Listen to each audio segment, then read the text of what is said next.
ચલો એસએસસી બોર્ડની પરીક્ષા નજીક આવી રહી છે, તો આપણે રિવિઝન ગણિત વિષયની અંદર રિવિઝનનો આ પ્રથમ દિવસ શરૂઆત કરીએ. આજનો પ્રથમ દિવસ રિવિઝન માટેનો. હવે દરેક ચેપ્ટર વાઇઝ વિભાગ એની અંદર શું પૂછાય છે, કેવું પૂછાય છે અને એનો આન્સર કેવી રીતે આવે તે આપણે જોઈએ. પ્રકરણ 1માં જુઓ, હું લખી જ રાખેલું છે પ્રથમ દિવસ વાસ્તવિક સંખ્યાઓ. આ પ્રકરણની અંદર 2 ગુણની એક ખાલી જગ્યા 1 ગુણની એક ખાલી જગ્યા પૂછાય છે અને 1 ગુણનું ખરું ખોટું પૂછાય છે. એમ કુલ 2 ગુણનું પૂછાય છે. તો અહીં એક પહેલી ખાલી જગ્યા આપેલી છે, જુઓ 15 અને 35નો ગુસા ખાલી જગ્યા છે. તો ગુસા શોધવા માટે આપણે શું કરીશું? 15 લખીશું, અહીંયા 35 લખીશું, એના અવયવ પાડીએ 3 પંચા 15 બરાબર. અહીંયા 15 અને 35ના અવયવ પાડીએ તો 15ના અવયવ પડે 3 પંચા 15 અને 5 એકા 5 અને 35ના પાડીએ બરાબર. અહીંયા 5 એ પડશે 5 સત્તા 35 અને 7 એકા 7. હવે બંનેમાં કોમન શું છે? જુઓ, અહીંયા 5 દેખાય છે, અહીંયા 5 છે અને આ 5 છે. બંનેમાં કોમન છે, સામાન્ય છે. તો આ સામાન્ય છે એનો ગુસા થઈ ગયો બરાબર. એટલે 15 અને 35નો ગુસા કેટલો થાય? 5.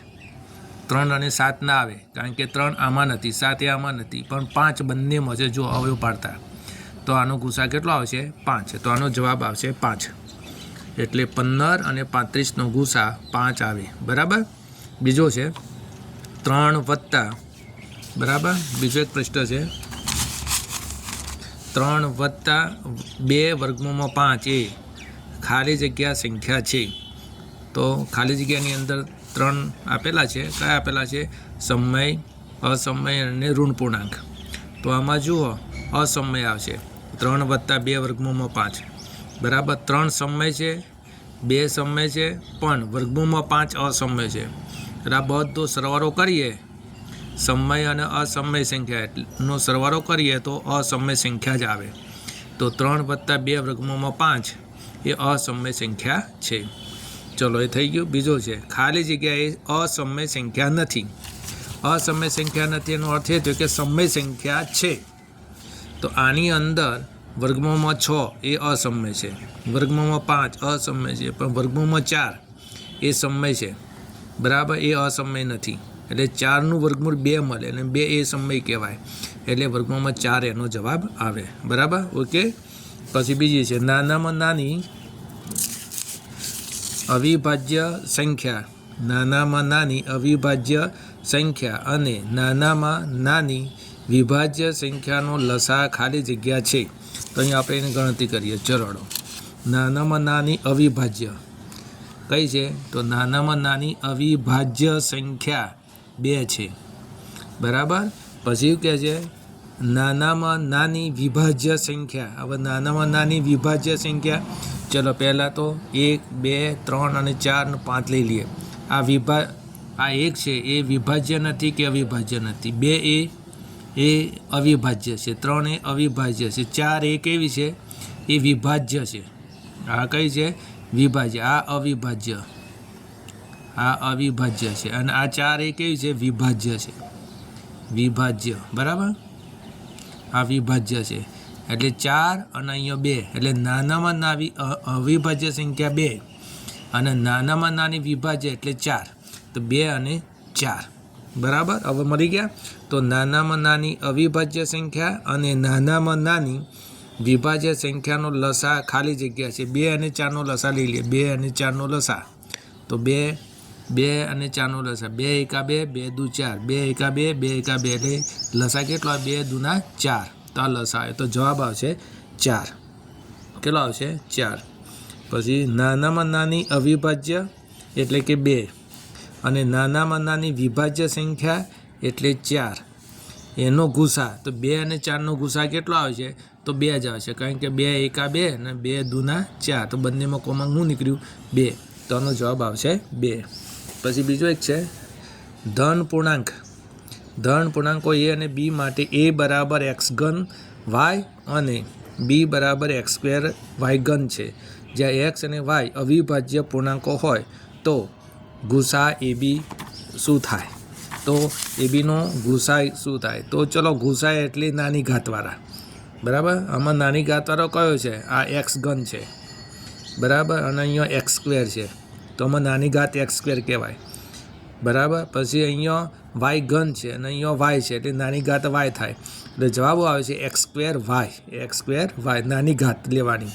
એક્સ ઘન મોટી ઘાત છે, એક્સ સ્ક્વેર નાની ઘાત છે, વાય ઘન મોટી ઘાત છે, વાય નાની ઘાત છે, વાય ઉપર નાની ઘાત છે, બરાબર. તો એક્સ સ્ક્વેર વાય આવે જવાબ. હવે એક આ છે ગુસા 10 અને 15 બરાબર. ગુસા 10 15 બરાબર 2a + 1 આપેલો છે.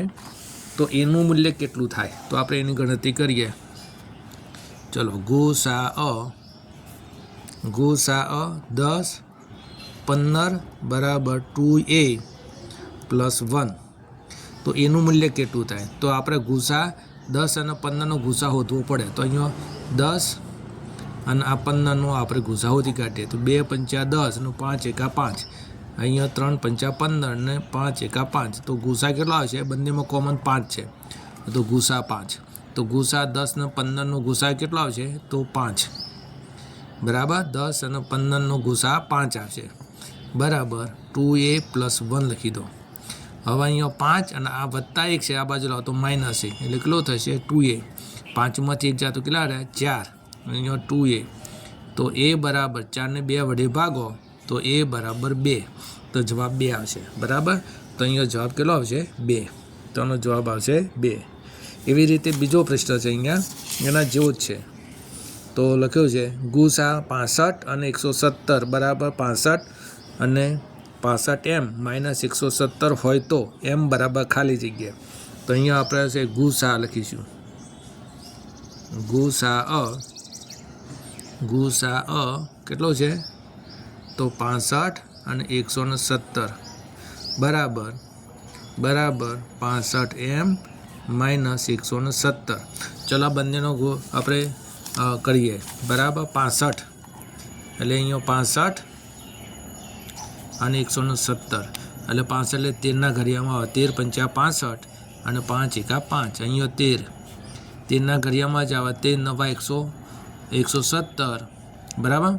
અને 3 તરી 9 અને 3 1. તો આની અંદર ગુસા જો બંનેમાં કોમન કયો છે? તો 13 છે. બંનેમાં કોમન 13 છે, બીજો કોઈ કોમન 5 છે 3 છે 3 છે નહીં, એટલે 13. એટલે ગુસા 13 આવે. તો આનું ગુસા 13. તો આપણે લખીશું 13 બરાબર 65m - 117. તો 13 117ના બાજુ લાવો તો વત્તા 117 થઈ જાય 65m. હવે આ બંનેનો સરવાળો કરો. 7 8 9 10 વળી 1 2 અને 3 130 65m. હવે 130ને આપણે કેટલા વડે ભાગવાના? તો 65 વડે ભાગો તો એમનું મૂલ્ય 65 × 130. તો અહીંયા શું આવશે? 2. તો આનો જવાબ આવશે 2, બરાબર. આનો જવાબ કેટલો આવશે? તો 2. હવે એ જ રીતે પહેલાં બીજા પ્રશ્નો આપણે જોઈ લઈએ. ચલો અહીંયા લખ્યું છે 23 35 અને 46નો લસા ખાલી જગ્યા થાય. તો અહીંયા આપણે લખીએ 23 35 અને 46 એનો લસા. તો ઊભો પાડી દઈએ આપણે આ રીતે સાદી રીત. તો અહીંયા 23 તો અવિભાજ્ય છે એટલે કોઈ ભાગ નહીં ચાલે. 35 7 પંચા 35 એટલે 5 ચાલશે અને 7 ચાલશે. અને અહીંયા 46 23 દૂ 46 એટલે 2થી ચલાવી દે 2. તો અહીંયા 1 આવશે, બરાબર. અહીંયા પણ 1 આવશે અને અહીંયા 23 આવશે. અહીંયા 35ના 35 આવશે. ફરીથી 23 35 અને 46. ચલો 2થી ચલવો તો 2 ચલાવે તો અહીંયા નહીં ચાલે, અહીંયા નહીં ચાલે, અહીંયા 23થી ચાલશે, બરાબર. હવે 5 લઈ લઈએ 5 તો અહીંયા નહીં ચાલે. 5 સત્તા 35 અને 23નો 23. હજુ 7 ચલો 7 23નો 23 1 23. હવે 23 લઈ લો 1 1 1. આ બધાનો ગુણાકાર કરો એટલે એનો લસાઈ જાય. એટલે 5 દૂના 10 5 દૂના 10 અને આ બેનો ગુણાકાર કરો. 7 તરી 21 વધી 2 7 14 15 16, બરાબર. એટલે કેટલો આવશે? 1610. તો આમાં આવશે 1610 જવાબ, બરાબર. ઓકે. પછી એક આ ભાગ છે,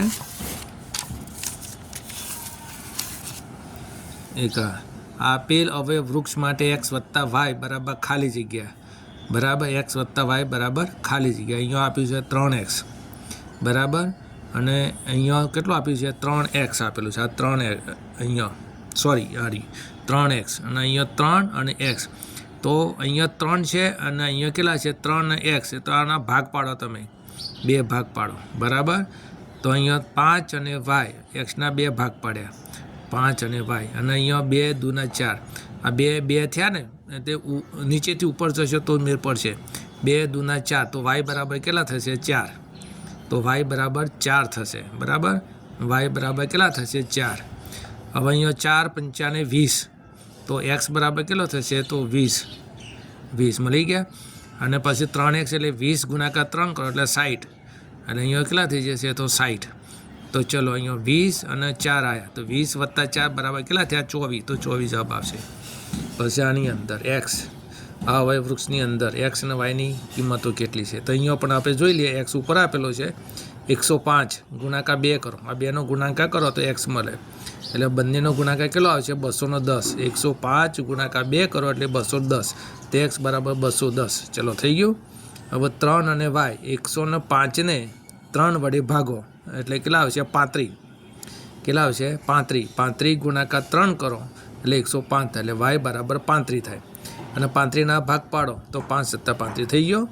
તો x બરાબર કેટલો આવશે 210 અને પેલા y બરાબર 35. તો એનો જવાબ આવશે આ. હવે વિધાન ખરા ખોટા આમાંથી એક પૂછાય છે, તે લઈ લઈએ આપણે. ચલો અહીંયા આપેલું છે વર્ગમાં 5 એ અસમય સંખ્યા છે, તો સાચું, કારણ કે 5નું વર્ગમૂળ મળે નહીં. પાઈ એ સમય સંખ્યા છે, તો ખોટું, સમય નથી, અસમય છે. કે પાયનું જે મૂલ્ય છે બરાબર આપણે 3.14 લઈએ છીએ, અથવા તો 22/7 લઈએ છીએ, એ સમય છે. કારણ કે એ જે સંખ્યા છે પાયનું જે મૂલ્ય 22/7 3.14 એ આસન મૂલ્ય છે, નજીકની કિંમત છે બરાબર. તો પાયની કિંમત કેવી મળે છે 3.14. તે આગળ એમ અનંત સુધી પુનરાવર્તિત ન થતી હોય તેવી સંખ્યા મળે છે, અનંત અને અનાવૃત મળે છે. માટે પાય એ અસમય સંખ્યા છે, સમય નથી. એટલે અહીંયા પાય એ સમય સંખ્યા છે, એ ખોટું વિધાન. આમાં જો 3 + 2 વર્ગમાં 5, 5 એ અસમય, તો આ સમય અને અસમયનો સરવાળો હંમેશા અસમય થાય, તો આ વિધાન સાચું. હવે વર્ગમાં 2 માઇનસ વર્ગમાં 3, વર્ગમાં 3 વત્તા વર્ગમાં 2 એ સમય સંખ્યા છે. તો જુઓ એની અંદર આ માઇનસ છે ને અહીંયા પ્લસ, આ વર્ગમાં 3, આ વર્ગમાં 3, આ વર્ગમાં 2, આ વર્ગમાં 2, તો x - y, x + y બરાબર આપણે લઈએ તો શું થાય, તો x² - y² થાય બરાબર. એ સૂત્ર મુજબ લઈએ તો 2નો વર્ગ, વર્ગમાં 2નો વર્ગ, વર્ગમાં 2નો વર્ગ માઇનસ વર્ગમાં 3નો વર્ગ થઈ જાય. વર્ગમાં 2નો વર્ગ એટલે 2 ને અહીંયા 3 એટલે -1 બરાબર. તો આનો જવાબ આવશે -1. તો -1 એ કેવી છે તો સમય સંખ્યા. તો આ વિધાન સાચું, આ વિધાન સાચું. હવે 7 ગુણાકાર 11 ગુણાકાર 13 વત્તા 13 એ વિભાજ્ય છે. હા, 13 તમે કોમન કાઢી નાખશો બરાબર, તો એ સંખ્યા આપણને મળશે. કઈ મળશે તો વિભાજન, એટલે એનું વિભાજન થતું હોય તેવી સંખ્યા આપણને મળશે. તો અહીંયા આપણે લઈ લઈશું કેવી રીતે જુઓ.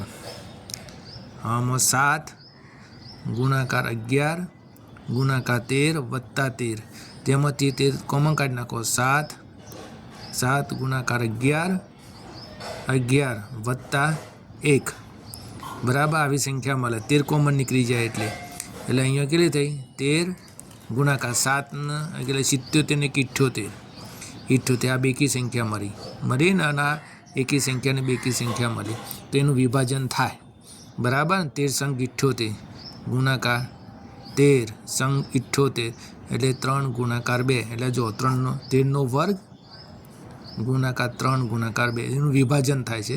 માટે આનું થશે વિભાજ્ય સંખ્યા. એવી રીતે આ પણ નીચેની સંખ્યા 7 6 5 4 3 2 ગુણાકાર 1 વત્તા 5 એ પણ વિભાજ્ય છે, અવિભાજ્ય નથી. તો અહીં અવિભાજ્ય લખ્યું છે, તો આ ખોટું વિધાન.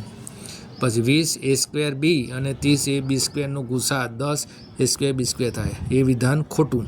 કારણ કે અહીંયા કોમન 10 નીકળે છે એ વાત સાચી, પણ ગુસા એટલે એની નાની ઘાત, એમાં એની ઘાત 1 છે અને અહીંયા એની ઘાત 2 છે, તો એની ઘાત 1 જ આવે. પછી બી સ્ક્વેર અને બી છે તો અહીંયા બી આવવું જોઈએ. 10 એ બી હોય તો સાચું, પણ અહીંયા 10 એ સ્ક્વેર બી સ્ક્વેર છે તો આ વિધાન ખોટું. હવે અહીંયા 17, 23 અને 29નો ગુસા 1 થાય એ સાચું, કારણ કે 3 એ 3 અવિભાજ્ય છે. અવિભાજ્ય સંખ્યાઓનો ગુસા હંમેશા 1 જ થાય. વર્ગમૂળમાં 81 અસમય સંખ્યા છે એ ખોટું. બરાબર, અસમય નથી, સમય છે, કારણ કે 81નું વર્ગમૂળ 9 મળે અને 9 એ સમય છે, માટે આ વર્ગમૂળમાં 81 એ સમય થાય, અસમય થાય નહીં, માટે વિધાન ખોટું. બરાબર.